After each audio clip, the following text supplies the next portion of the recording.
दोस्तों आज आपको लेकर चलते हैं एक और गांव की यात्रा पर। ये गांव है जामन काटल और इस गांव की भी एक कहानी है। दुबले पतले शख्स को उनकी पीठ पर बैठी बच्ची ने दोनों हाथों से कसकर पकड़ा हुआ है और कंधों पर बस्ता टांगे दूसरे बच्चे ने उनका हाथ पकड़ा है। इन शख्स का नाम है धामन सिंह राणा, जो टिहरी गढ़वाल के जामन काटल गांव के रहने वाले हैं। धामन सिंह बच्चों को ग्वाली डांडा गवर्नमेंट प्राइमरी स्कूल छोड़ने जा रहे हैं। पीठ पर बैठी 6 साल की आंचल और बस्ता लेकर साथ चल रहा बच्चा क्लास 4 में पढ़ने वाला कार्तिक है।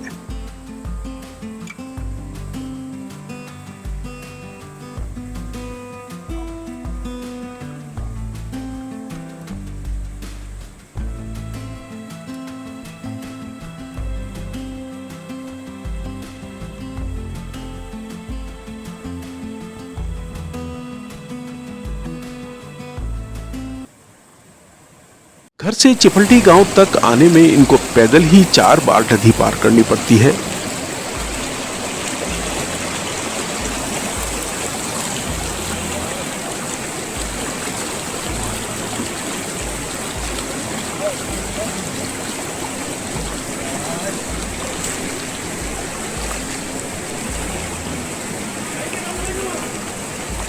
यहाँ चिपल्टी में पुल बनाया जा रहा है। हालांकि ग्रामीणों में निर्माण की धीमी रफ्तार को लेकर नाराजगी है।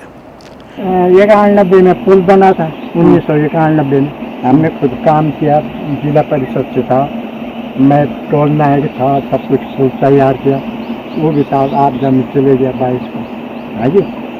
और उसके बाद गरारी आई भुत्तार, वो एक बरसात में तो हम शिवालों को तो उसमें ना तो बकरी जा सकती, ना हमारे बैल जा सकते, ना मेरे को भी कोई खींचेगा, तब जाऊंगा पार।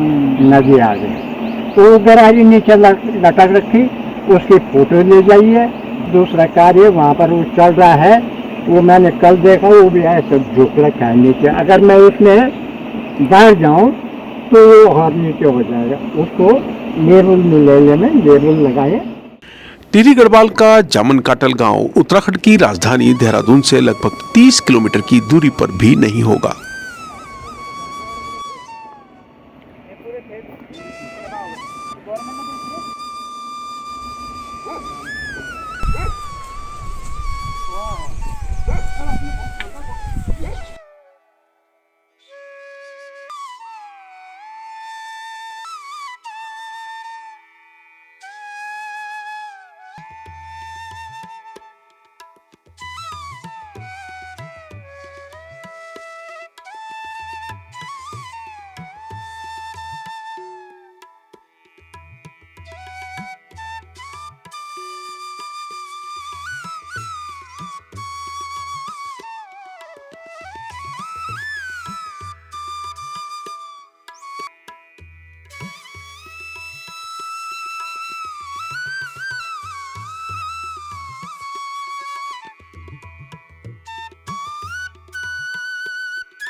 पर यहाँ के धामन सिंह राणा को 2 छोटे बच्चों को ग्वाली डांडा के प्राइमरी स्कूल लाने और ले जाने के लिए रोजाना 12 किलोमीटर पैदल चलना पड़ता है, वो भी उफनती चिपल्टी को 16 बार पैदल ही पार करके।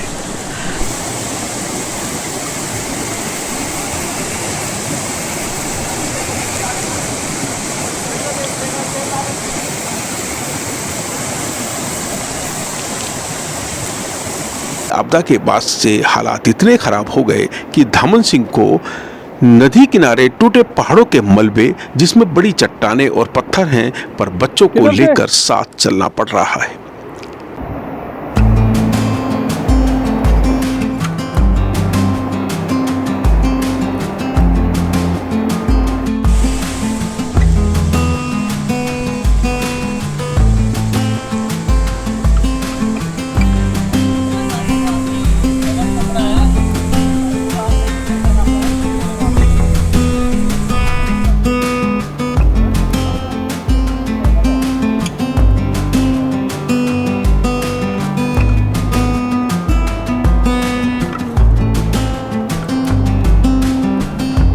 पहाड़ी पेडलर्स के संस्थापक सॉफ्टवेयर इंजीनियर गजेंद्र रमोला के साथ शनिवार को डुगडुगी की टीम चिफलडी गांव पहुंची। इस गांव के नदी के पास वाले 10 के आसपास घर अगस्त 2022 की आपदा में तहस नहस हो गए थे। गांव के घराट सहित कई घर 2 साल बाद अब या तो खंडहर बन गए हैं या फिर नदी की रेत बजरी में दब गए।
यहाँ रहने वाले परिवार नदी पार चिफलडी के दूसरे हिस्से में शिफ्ट हो गए। 35 साल पुराना घराट तो है, आपदा की भेंट चढ़ गया। तो वहाँ आपका घर भी था? घर भी था वहाँ आपका? घर कोठी के अंदर बना रखा था। कोठी अंदर थी, 70 लाख कोठी थी वहाँ बनी, कोठी बना रखी थी पूरी।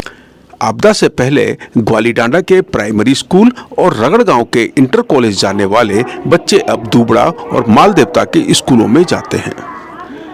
चिफलडी के आबाद हिस्से से दुबड़ा लगभग 8 किलोमीटर दूर है। हाँ, तो हम बात कर रहे थे धामन सिंह राणा की, जो 40 साल के हैं और धोलागिरी ग्राम पंचायत के जामन काटल गांव में रहते हैं। जामन काटल गांव धनोल्टी तहसील जौनपुर ब्लॉक में ही है। यह इलाका उस चिफलडी गांव से लगभग 3 किलोमीटर दूर है, जहां 19 अगस्त 2022 की आपदा ने जमकर तबाही मचाई थी। जामन काटल में धामन सिंह राणा के घर के सामने और नदी पार की ऊंची पहाड़ियां भूस्खलन की चपेट में आ गईं। पहाड़ से गिरा मलबा, जिसमें बड़े बोल्डर और पत्थर हैं, चिफलडी नदी में जमा हो गए। हालात ये हो गए कि धामन के घर से काफी नीचे बह रही नदी अब काफी ऊंचाई पर है। नदी पर बने पुल ध्वस्त हो गए।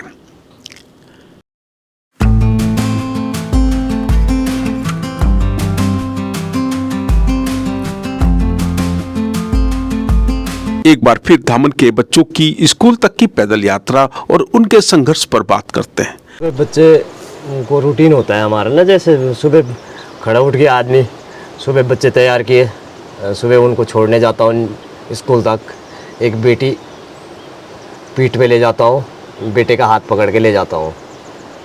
4 जगह पानी टपना पड़ता है नीचे नदी में। फिर आते टाइम फिर बच्चों को छोड़ के स्कूल से घर आता हूँ। घर में आके अपनी बकरी बुकरी चुंगाई, फिर 12 बजे लगभग फिर बच्चों को लेने स्कूल जाता हूँ। फिर वही 4 जगह पानी टपके फिर लगभग 12 किलोमीटर ऊपर नीचे हो जाता है मेरा पूरा टोटल दिन भर में। धामन बताते हैं, मेरे 4 बच्चे हैं, जिनमें से सबसे बड़े बेटे को शेरा गांव भेजा है, उसके ताऊजी के पास। वो वहीं पढ़ाई करता है। उससे छोटा बेटा कार्तिक और बिटिया आंचल को ग्वालीडांडा के राजकीय प्राइमरी स्कूल में भर्ती कराया है। सबसे छोटी बेटी अदिति को आंगनवाड़ी केंद्र में भर्ती कराना है, पर मैं 3 बच्चों को नदी के रास्ते स्कूल नहीं ले जा सकता, इसलिए वो घर पर ही है। अच्छा, तो जैसे बच्चों को पढ़ाने के लिए आप इतनी मेहनत कर रहे हो, तो क्या सोचते हो आपकी बच्चों की पढ़ाई कितनी महत्वपूर्ण है आपके लिए? बच्चों की पढ़ाई महत्वपूर्ण क्या है सर? बच्चों की पढ़ाई क्या है? बच्चों वही हमारा भविष्य है आगे। हम अगर अब बच्चों को नहीं पढ़ाएंगे तो बच्चे हमारे से भी और वैसे हो जाएंगे, नीचे चले जाएंगे वो। तो 12 किलोमीटर रोज आना जाना कर रहे हो, ये किस साल से कर रहे हो? कितने साल हो गए आपको? ये हो गए 3-4 साल। बच्चों को अगर हम नहीं भेजेंगे तो फिर उनका भविष्य अंधेरे जैसा हो जाएगा। आपने कहाँ तक पढ़ाई की है? मैं हाई स्कूल तक। तो जो आप, क्योंकि आप तो यहीं रहते हो इस गांव में, तो मैं यहाँ से सुबह के टाइम रगड़ गांव यहाँ से स्कूल जाते थे और शाम के लिए घर आते थे। तो कितना किलोमीटर था यहाँ से? यहाँ से एक साइड रगड़ गांव है, कम से कम 12 किलोमीटर लगभग। फिर राणा जी हिम्मत की दाद देनी पड़ेगी। बस तो क्या करें, तब बसे हुए हमारे पूर्वज पहले से यहीं बसे हुए थे, तब क्या करें? अब गांव छोड़ के भी कहाँ जाएं? हाँ। अब हम धीरे धीरे सब गांव छोड़ते रहेंगे तो एक दिन ऐसा आएगा गांव खाली हो जाएगा, तो कौन रहेगा गांव में? मौका मिला आप जाएंगे वहाँ? नहीं।